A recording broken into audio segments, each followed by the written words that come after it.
Doing is we're doing the memo to ERP exercise 201. The first thing when you work with a project like this or anything you're working on, you must make sure you copy and paste the text file across, because you don't want to get to the scanner and then you've forgotten to do that earlier, and then you freak out because the scanner's not working. Meanwhile, it's purely because you haven't actually copied the text file across. So you go to your project folder location. In my case, I'm doing it in the M2017 folder, which is in the Google Share. And inside the project, you'll paste the text file. So you make sure it's there. You do that at the beginning so you know you've got the project, you know the text file's in there, you're happy. Now, the first part of this question, it asks us to create a class. So if we go to the question paper, it asks us to create the flight class. It tells us the variables there. It tells us access method. It's a very simple flight class here. So I'm not going to record this. So I'm going to get my magic typing fingers on it. So I just realized something. But I mean, it's not really required, but I find it funny anyway. Magic typing. Let's get to the class first, actually. Okay, so we're going to create a class, new class, and Java class, usual story. 20 minutes, okay, so 20 minutes from now to finish this. Let's do it. Alright, so Java class, next. You would call it, guys, don't be silly and call it a small letter or something like that. You could lose marks for that, and then it's kind of losing marks for nothing. Alright, finish. Okay, so typing fingers. Continue. There's actually something that's worth noting here. In the class, it says time, destination, and client name. Now, it doesn't specify what data types there should be. So what you do is you open up the actual text file and you take a look at what data is going into there. So you take a look at all of it. 120, 60, 70, 70, 200, and those are all integers. So even though they don't specify the data type, you guys are expected to look at the data that's being added and come up with your conclusion.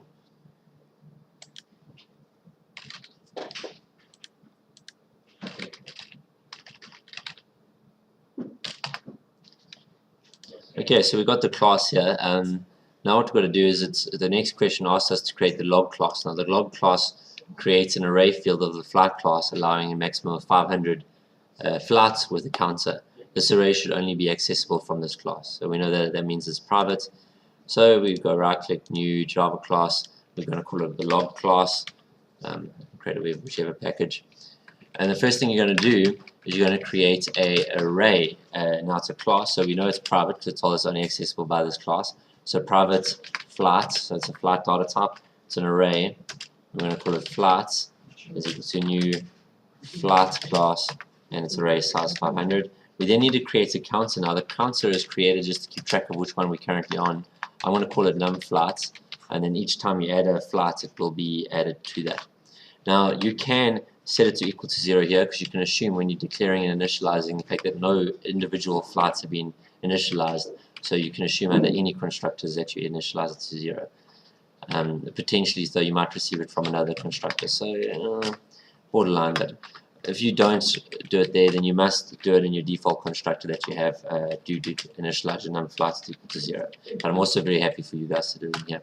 Now the next question is going to ask us to create a add flight record, and you'll always stick to this after you create a. Now, in your guys' matric finals or in some tests, they'll just ask you, read from this text file, add it to the array. They won't ask you specifically to create an add flight method. I still suggest you to do it because it logically separates it out. So I'm going to go there and I'm going to create public void add flight. And now, as far as the parameters it's going to receive the same parameters as your fully parameterized constructor. So you can always just copy and paste those parameters, and then you ensure the order is correct and you've got everything you need, and so forth. So that actually does make life a little bit easier. And then you're just going to go flights position num flights, and remember num flights contains the next position that we're needing to add to, and we're going to say equals to new flight, and we're going to send the stuff through to it. Bam. And that's done. And the next thing you must remember is we now have added to that position, so we need to increase our counter so that it moves to the next position. So we just say, okay, we've added it there, now this is going to be the next position which we're going to add to when we run it again. Now, the next question asks us to read from flights.txt. So if we take a look at flights.txt, the delimiter is a hash. And remember, the first thing you do is you read a line, whole line, you then separate it into flight time, location, clients, or whatever it might be. Okay, so to start off, we go and we create an instance of our text file. So we go file, f is equal to new file, and we take the string location. In this case, it's just called, I think it's flights.txt. And then we're going to have to create a scanner. Now our scanner, java.util scanner, SCF, so we're scanning through the file, is equal to new scanner, and we're then going to scan that specific file. Now on this case, it's going to give us an error because it's going to say there's an exception. Now remember, an exception, any method can throw an exception. This means that something's gone pear-shaped, it needs to be handled. And you can choose to handle it now, or you can throw it further to handle it in the user interface. I prefer to handle it in the user interface, so sometimes you have to handle it somewhere, otherwise you will lose the marks. Just by throwing it, you do not get any marks. You have to handle it at some point. But this is good practice to handle it later. Anyway,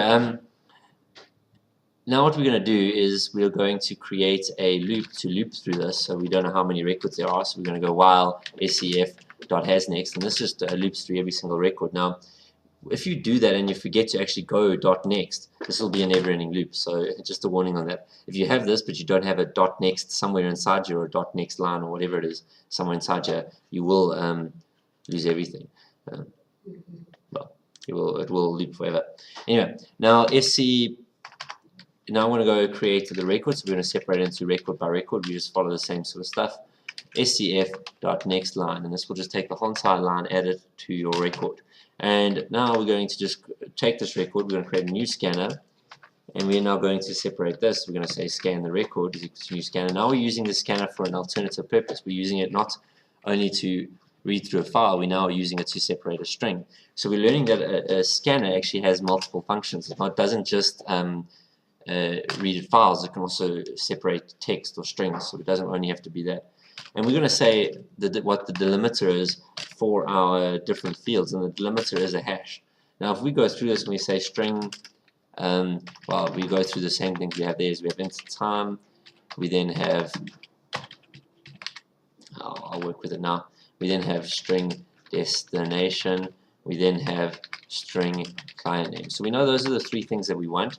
So the int time is going to be equal to sc record.nextInt. Our string destination is going to be sc record.next, which is going to get the string, and our client name is going to be scr.next as well. So then we've got our three things in there, and all we then need to do is run the add flight method. Done. And the add flight method will add it to the array. Again, this could be asked in one question. I do always suggest just hold on, I thought someone drew boobs on the chat, but it's not, it's a teddy bear. My bad. Okay, now they're not focusing. they're not focusing. Now on this next question, after we've created the constructor, the next question asks us to create a override the toString method so that the flights will be returned each on a new line. Guys, that's easy enough. You generate, we know this, we should know this very well. I mean, this is all regurgitation. We create a blank string, we then loop through our array into, whenever you're dealing with an array, you'll always loop through the array, so you can deal with individual specific entries. And in this case, we're just going to go plus equals, so my overall variable is equal to flights position I dot toString, and then we'll just put an enter at the end. I don't know if you want a double enter or a single enter, it doesn't really matter. Just if you want a line gap or not. Alright, I'm just going to maybe make it a single enter just for whatever. Alright, and then instead of returning all of this, we're just going to return, I can't see the end of it, we're just going to return SL. Then, done. So toString's easy. And as I say, with most things with arrays, you've got to loop through each position of the array and then determine what you need to do with each position of the array. Now the next question asks us to get total flight time, which will return the total flight time of all flights. And this is also actually much more simple than you think. Now remember, you always think what data type it returns. In this case, it returns total flight time. Total flight time would be what data type? Int. So we know that it's going to return an integer, and we're going to say get total, that's not how you spell it, flight time. And again, we create a blank variable of the data type we need. So I'm going to say total is equal to zeros, and we return it. So just so we know, we're going to get the method marks. And this will get you method marks. So I've got a method, I've created it according to the structure of the question asked. And remember, you would always generally loop through your array, and you loop up until num flights. You do not loop all the way till the end. It's just that's a waste of loops. Because I mean, if you only have 20 flights, you don't want to loop through all 500. So you loop up until the number of flights that there are. And in this case, all we're going to do is we're going to say total plus equals, we just got plus equals flats, so we work with the individual specific flats, in this case position I, dot get time. So all it's going to do is take the time for each flat and add it into the total. So all you're doing here is you get that position, you get that flat time, you add it in. You get the next position, you get that flat time, you add it in. Like you would do in real life, you'd go to each flat and you'd add them together. So we go through each flat and we add them together. So now the next question asks us get total flight time to receive the destination and return the total flight time to that destination. So in this case, we're doing something which is called overloading a method, because we're creating a method with the exact same name, so it is called flight time as well. And this term I think is actually quite new to you guys. So we've got a method that's the exact same, and obviously if I just create it like that, it would throw me an error because and I'm going to be lazy, and I'm actually going to copy this whole entire method, not the whole entire document. That would not be cool. I'm going to copy the whole entire document, the whole entire method, and paste it. But it's going to give me a red underline because it already exists a method like that. But now the big difference here is we are going to receive a destination. And now we're wanting to not just add all of them, we're only wanting to add the ones which are going to that destination. So all literally we're going to do is add an if statement to this. We're only going to add it if it meets the criteria. So now we've overloaded the method, and we're looping through our structure, but only if that is going to that destination are we going to add it into here. So all we're going to do is we're going to say if flights dot position I, because remember we're looping through each individual flight, we're checking if that individual flight dot get destination is dot equal to, I'm going to say ignore case because quite frankly I think a Johannesburg is a Johannesburg with a capital J or not a capital J, equals to destination, then it's going to add the flight time to it. By the way, on this you wouldn't lose any marks if you just use dot equals, because there's nothing really specifically on that. If anything, maybe ignore case is not the right way, but anyway, whatever. So now that's going to get the total flight time of only the ones that go to that destination. So now we've overloaded this method. We're going to see that word again and again and again, the idea of overloading. So I don't know if you guys remember the days of JOption pane. You would see that the methods that we use for JOption pane, so for example our show input dialogues, they're all overloaded. There's like 5 different ones we can use. They're the same method, they do the same things, but they're slightly different depending on what you send to it. That's what overloading means. Okay, oops, don't do that. Alright, so now that we've got that, we're going to move on to the next part of the question. The next part of the question says, create a method called get number of flights, which will return the total number of flights flown. Now, this is actually a much easier question than what perhaps some of you guys thought. Is you would just go public, what data type is it returning, total number of flights, it's a number, so it's integer, get number flights. And then all this actually needs to do is return, where do we store our number of flights? In the variable number of flights, and that will be the number of flights. Done. So next question, it says get a number of flights which will receive the destination, return only the number of flights to the destination. So in this case it is a little bit more tricky, because now it's not longer just the number of flights, it's actually a number of flights that are going to a specific destination. So I'm just going to create a temporary integer, and then I'm going to return that one there, and we actually have to receive the destination through. So again, we're actually overloading the method, so we've got 2 number of flights. The one is just to return the number of flights, the second one is actually to return to that destination. And the normal trick when you're working with an array, you have to loop through the array. So now, only if the flight that we're looking at right now, so position I, so remember we are saying this position is that flight equal to that, this position is this flight equal to that, and we say dot equals, dot get destination dot equals, again it's your choice, ignore case or not, your guys, when you're an assistant analyst would choose that kind of stuff, but which is you guys. Now the next kind of step is, or the examiner might specifically say something that might hint towards one or the other. In this case, if it is the case, we're just going to go num plus plus. So now it will only add together the flights that are from that destination. Okay, cool, so that's that done. Now it says create a user interface to test out all features of this program. 6 minutes, sir. How much has been left? 6 minutes. Okay, cool. I think we're quite good, so I can take a chill, let's stretch a bit, relax. We can get this. Alright, so the next step of this program, damn it, guys, the next time I do this, please remind me to zoom in so that the video can see it a bit better, the code, because I keep forgetting to actually zoom in on the actual code. So the code is quite small in the video. Anyway, my bad. Alright, the next step is we're going to have to create a user interface. We're going to go right click, new JFrame form, and I'm going to call it GUI. Now, we're wanting to test all elements of this program, so we know we're going to need some additional stuff other than just the area where we're displaying it, but we are going to have an area where we display it. So I'm going to create the area that we're going to display it in, and I'm even going to do a little bit more tricky stuff. I'm going to set layout to grid layout. Just bear with me on this. I'm going to set my text area. That's just going to overtake everything. I'm going to create a panel, put it in the bottom. Damn it. I'm failing. Never mind. I want to set my layout to border layout. I'm just introducing you briefly to border layouts. Ignore this part. This is not important for now. I'll teach you guys it at a later stage. I just want it to look pretty, so I'm doing border layout. And because I've got 6 minutes to spare, so and then, okay, so what I'm going to do is make sure you name your variable. So I'm going to call it txt display, and now we know we're going to have a fail. We want a button. We know we're going to want a button to display all. So edit text display all. What was here? There was one to get all flights right. Get total flight time. Okay, and then there was one for get flight time to destination. Now for destination we would actually need a text box, so I'm actually going to create that separately, and I'm going to say make an if statement with the same button.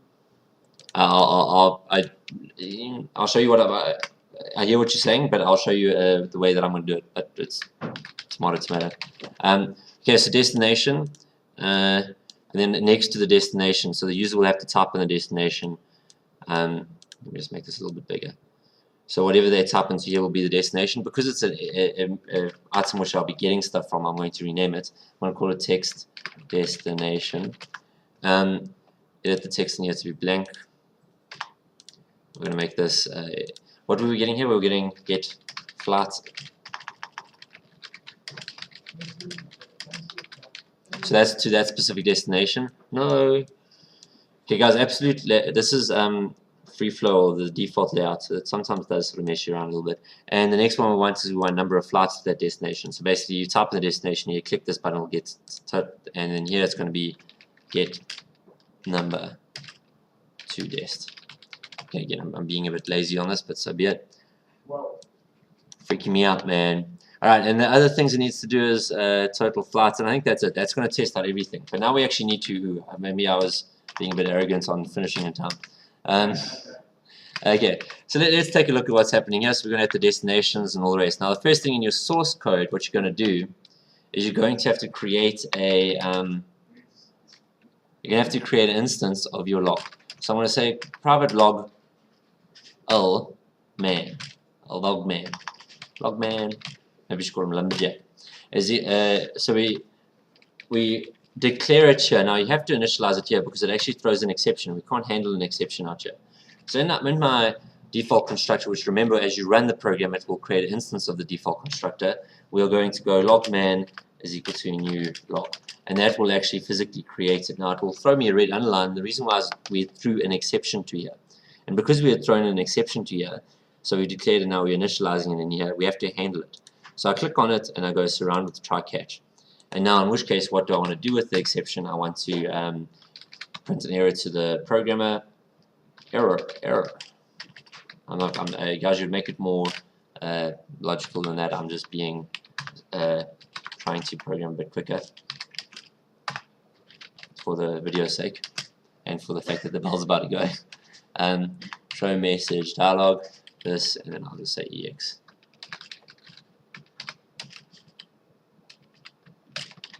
Okay, now on this case, when you click on the display all button, what do you want to happen? And this is where I suggest you create methods for each of the things you want to do. So in this case, public void display all. What's the other method we have? We have public void display total flight time. Do we have a display number of flights? Sorry? Oh, thank you for reminding me. Okay guys, so we zoom in. So display total flight time. We also then got public void display num flights. We then have a public void display total flight display destination tot flat time. I'm creating very long method names, but whatever. Public void display num dest num flat.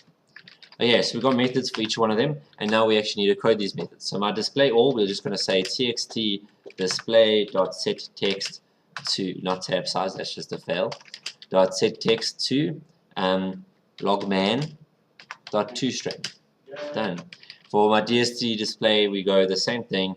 I'm actually just going to copy and paste this for laziness sake. Total flight time, we'll do txtman.get total flight time. For my num flights, you guys could, now here you see there's a red underline, that's because it's expecting a string being sent through to it. The parameter should be a string, so to convert a number to a string you could add inverted commas. What I would actually suggest in a scenario like this is you actually create something here. Oh, I missed my deadline. Is we put it onto here, and then this would add the total flight time to that there, and then you would do the same here for the logman and for the total flights. Just one thing I want to briefly mention before you guys do leave. I'll fix it just now. For this part here where you do txt display and then you're wanting to actually get from the destination, what you'll need to do is it's expecting a parameter through to it. Like you want to get total flight time for that destination. So what you can do is you can go txt destination.getText and you can directly send through whatever's inside that, whatever the user's entered into there, into the total flight time here. And that will get that. So I'll add strings to the beginning of it. That's the only areas that are here. It will work, but as I say, you guys probably need to get to your next class. So I'll finish it on the video stuff. Okay, so here this is num flights. So full colon space. This is total flights destination.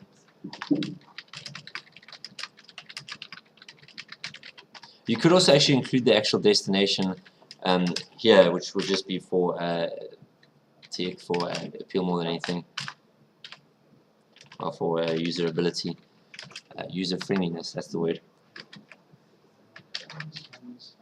Okay, and then get destination flight. You would do something very similar to this. Copy, paste, and in this case you would go just change the text that I set here to total number of flights.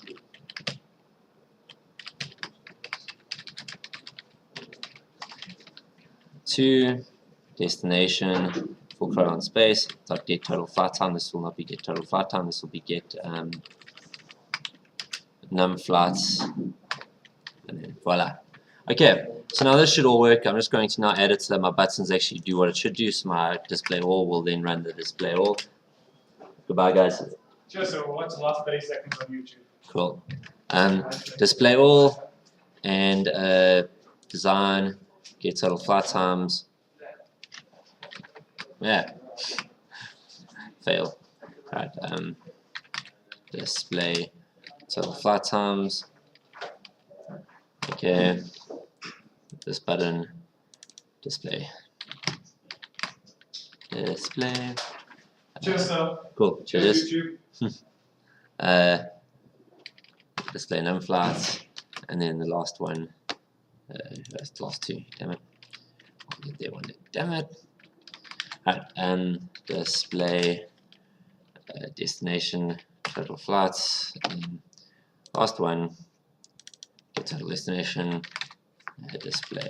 Right, I don't know why I recorded all this, but anyway, number of flights to destination, so we want display destination number of flights, that one there. Alright. So let's run this and check this program out to make sure I'm not just rubbishing you the fact that this works. So I'm technically kind of just guessing that it's going to work. There we go, just, damn it. There we go. Okay, so it's up here. I'm just going to make it a bit bigger. You can do that in the settings as well. Display all. Okay, it's very ugly, but it does work. I didn't change that. Get total flight time 520 minutes. Total number of flights 5. Let's type in a destination. I must actually display all first. Let's say to Drakensberg. Drakensberg, and then if we go get flights to destination, 190 minutes, 2 flights go to Drakensberg. Okay, cool. So all of them work. Everything's hanky dory. Enjoy your day.